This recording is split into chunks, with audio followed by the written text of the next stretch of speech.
Bonjour à tous, aujourd'hui nous allons réaliser l'activité utilisant la calculatrice pour automatiser des calculs en statistique. La position du problème, on s'intéresse à la hauteur de sapins 5 ans après leur plantation et on obtient le tableau ci-dessous. Donc les sapins ont eu le temps de pousser et la valeur du caractère est un nombre, donc c'est quantitatif. Et puisqu'il y a toutes les valeurs possibles entre 65, 75 etc. C'est du quantitatif continu. Regardons les crochets. Le crochet fermé veut dire qu'il prend la valeur. Le crochet est vers la valeur, c'est comme s'il l'embrasse. Donc on prend la valeur 65 ici. Par contre, le 75, le crochet est ouvert, il tourne le dos à la valeur. Donc le 75 n'est pas pris dans cet intervalle. Par contre, il va être pris dans le suivant et ainsi de suite. Donc toutes les valeurs comprises entre 75 et 85 sont dans cet intervalle, 85, 95, etc., etc. On ne peut pas faire de calcul avec des intervalles, donc on va utiliser ce que l'on appelle le centre de classe. Le centre de classe, c'est la valeur qui est entre les deux valeurs de l'intervalle, donc 70. Si vous avez un doute ou si l'intervalle ne vous semble pas naturel, utilisez la définition de la moyenne. En fait, ça correspond à faire la moyenne des deux valeurs. On ajoute les deux, on divise par 2. Alors, pour faire ceci, on va d'abord se mettre non pas dans le mode calcul, mais dans le mode statistique. Et on va rentrer tout simplement les valeurs. Donc 70, et on valide.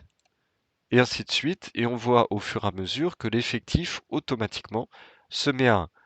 Alors pour l'instant, on va le laisser à 1, et on va le modifier dans un deuxième temps. 80, ah oui, 90, 100, 110.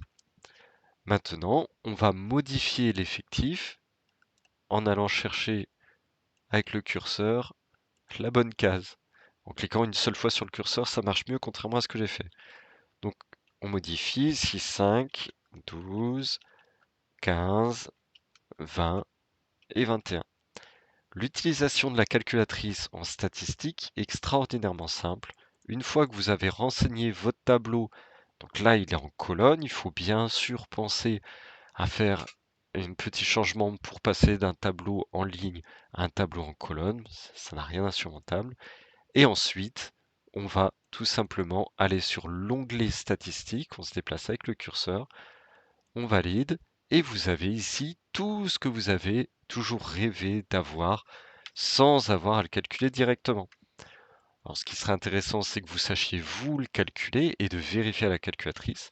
Et dans certains cas, quand on aura par exemple un tableau qui sera très très grand, on pourra aller directement utiliser la calculatrice pour faire les calculs. On vérifie ici, il y a plein de choses qu'on connaît, le minimum, le maximum, l'étendue, la moyenne. Ah, l'écart type, on ne sait pas ce que c'est. La variance, on ne sait pas non plus. On descend, on a le premier quartile, le troisième quartile, la médiane, l'écart interquartile dont on reparlera.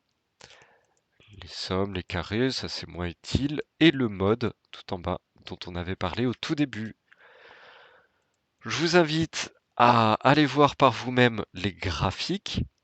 Donc les graphiques vous permettent d'avoir certaines représentations, comme par exemple les histogrammes, les boîtes à moustaches, dont on va dire deux mots, les fréquences cumulées, dont on reparlera aussi, et la loi normale qui n'est pas encore vos programmes, on en parlera en première ou en terminale.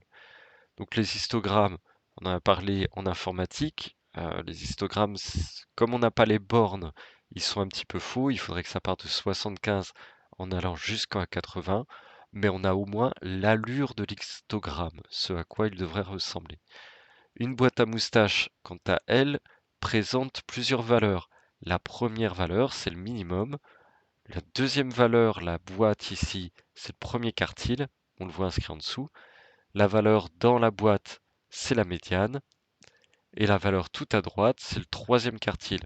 On devrait avoir aussi une dernière valeur qui correspond au maximum, mais dans ce cas bien précis, le maximum et le troisième quartile sont confondus. Et enfin, les fréquences cumulées croissantes, on verra ça une autre fois.